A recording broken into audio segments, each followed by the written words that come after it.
तो बीते शुक्रवार को हुई बारिश भले थम गई, लेकिन इस बारिश की वजह से दिल्ली एनसीआर से प्रदूषण काफ़ी हद तक कम हो गया। पहाड़ों से आ रही ठंडी हवाओं की वजह से प्रदूषण के औसत स्तर में कल गिरावट देखने को मिली और ये बारिश का ही असर है कि नवंबर के 9 दिन जहां राजधानी दिल्ली दुनिया में सबसे ज़्यादा प्रदूषित शहर बन जाती है, वो अब खिसक कर 8वें पायदान पर आ गई है। देश के 10 प्रदूषित शहरों में एक भी दिल्ली एनसीआर का नहीं है। केंद्रीय प्रदूषण नियंत्रण बोर्ड के एयर बुलेटिन के मुताबिक शनिवार को राजधानी का AQI 220 रहा था, जो कि बहुत बड़ी राहत की बात है। ये बीते शुक्रवार की तुलना में 20 पॉइंट्स कम है।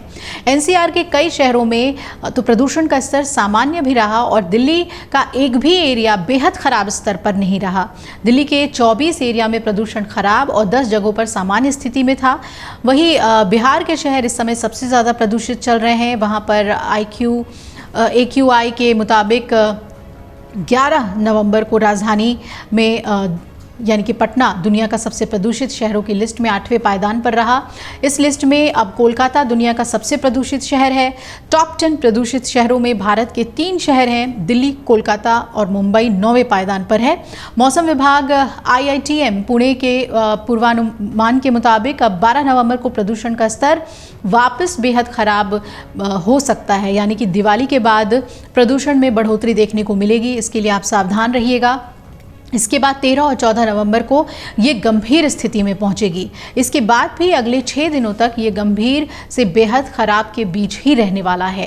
तो शनिवार को हवाओं की गति से 8 से 10 किलोमीटर की प्रति घंटे की हवा की गति रही और ये रविवार को कम होकर 4 से 10 किलोमीटर प्रति घंटे तक रह सकती है, यानी कि आज और कल सुबह हवाओं की गति में और भी कमी आ जाएगी। सुबह के समय 3 किलोमीटर प्रति घंटे से भी कम हवा की गति होगी। तो इसके बाद क्या स्थिति हो सकती है आप समझ सकते हैं। रफ्तार में 5 से 8 किलोमीटर की कमी आ जाएगी। जम्मू कश्मीर, हिमाचल प्रदेश समेत उत्तराखंड में इस वक्त बर्फबारी और बारिश से ठंडक ने भी दस्तक दे दी है, जिसका असर दिल्ली पे भी देखने को मिल रहा है। अचानक से ठंड ने दस्तक दे दी है। लोगों को गर्म कपड़ों की ज़रूरत अब महसूस हो रही है।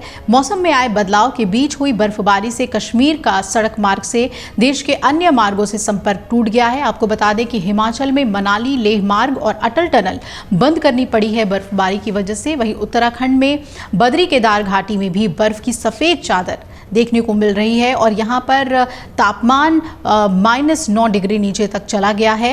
जानकारी के मुताबिक कश्मीर के ऊंचे इलाकों में भी भारी बर्फबारी हुई है। गुलमर्ग में भी सीजन का पहला हिमपात देखने को मिला। कुपवाड़ा की बात करें तो यहाँ माछिल सेक्टर में भी बर्फ गिरी। गुरेज, सोनमर्ग, जोजिला पास, साधना पास, फरकिया टॉप, कुलगाम और बडगाम के कुछ मैदानी इलाकों में हल्की बर्फबारी हुई है। वहीं राजौरी, पुंछ, रियासी, डोडा, किश्तवाड़, रामबन, कठुआ में ऊपरी इलाकों में बर्फबारी हुई है। वहीं बनिहाल कस्बे में मौसम की पहली बर्फबारी हुई और पर्यटन स्थल नत्था टॉप और पटनी टॉप में भी सीजन की पहली बर्फबारी हो गई है। तो खराब मौसम के चलते कटड़ा, सांझीछत हेलीकॉप्टर सेवा प्रभावित हुई। हालांकि दोपहर बाद कई इलाकों में मौसम खुल गया। जम्मू श्रीनगर हाईवे अभी बंद है। बर्फबारी की वजह से सुबह के समय अटल टनल रोहतांग तक वाहनों की आवाजाही भी बंद रही। अब आपको बता दें कि जलोड़ी दर्रा होकर गुजरने वाले हाईवे 305 पर बस सेवा बंद है। वहीं ग्रामफू काजा मार्ग सभी वाहनों के लिए अवरुद्ध है। SP कुल्लू ने यह बताया कि सुरक्षा को देखते हुए लाहौल जाने वाले वाहनों को भी रोका गया है। अगर आप ये वीडियो YouTube पर देख रहे हैं तो हमारे चैनल को सब्सक्राइब करें और बेल आइकन को दबाना ना भूलें। अगर आप Facebook पर ये वीडियो देख रहे हैं तो हमारे पेज को लाइक करें।